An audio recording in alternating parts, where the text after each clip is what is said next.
Imagine this. You're in your golden years. The house you've poured decades of love and labor into finally paid off. It's your sanctuary, your legacy. Yet one day your own flesh and blood, an adult son earning a handsome salary, treats it like his personal kingdom, refusing even a token contribution while resentment festers over perceived favoritism toward his sibling. What would you do? For Evelyn Harper, a resilient 68-year-old widow, the answer was clear. Enough was enough. Evelyn's cozy suburban home, with its sunlit kitchen smelling of fresh-baked apple pie and the worn leather armchair where she read her evening novels, had always been a haven. After her husband passed 10 years ago, she welcomed her son, Marcus, then 22, back under her roof during a tough job market. Family helps family, she thought. No rent, no strings, just a temporary bridge to independence. But temporary turned permanent. Marcus, now 26, landed a full-time job paying $27 an hour, plus overtime. He drove a sleek new truck, dined out lavishly, and stacked cash in his accounts. Yet when Evelyn gently suggested a modest $300 monthly rent to cover rising utilities and teach responsibility, he exploded. "Why should I pay when my sister gets a pass sometimes? She earns less." His voice boomed through the house, laced with bitterness.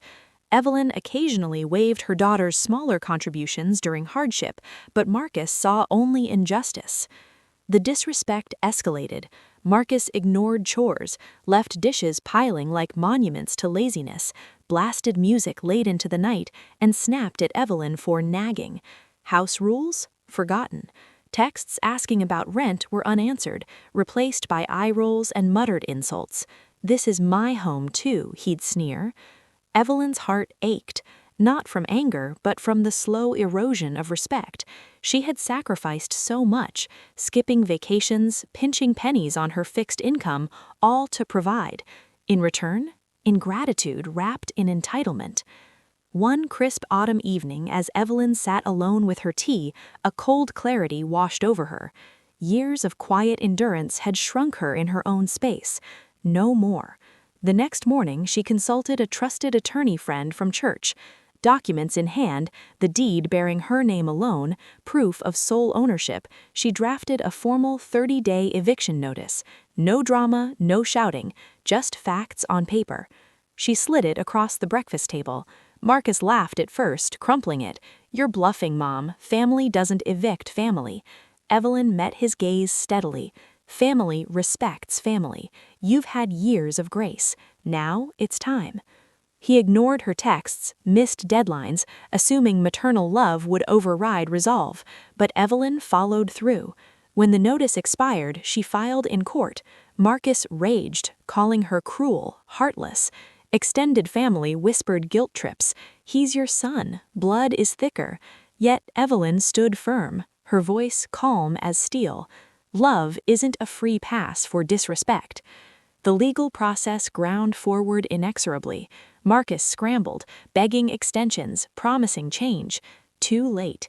On eviction day, deputies arrived. His belongings, boxed hastily, lined the driveway. As he loaded his truck, reality hit. No more free rides, no safety net without strings. Marcus moved to a cramped apartment, bills stacking like the dishes he once ignored. Rent swallowed half his paycheck, utilities bit deep. For the first time he budgeted, cooked cheaply, and felt the weight of adulthood. Evelyn, she reclaimed her peace. The house echoed with quiet joy. No slamming doors, no resentment.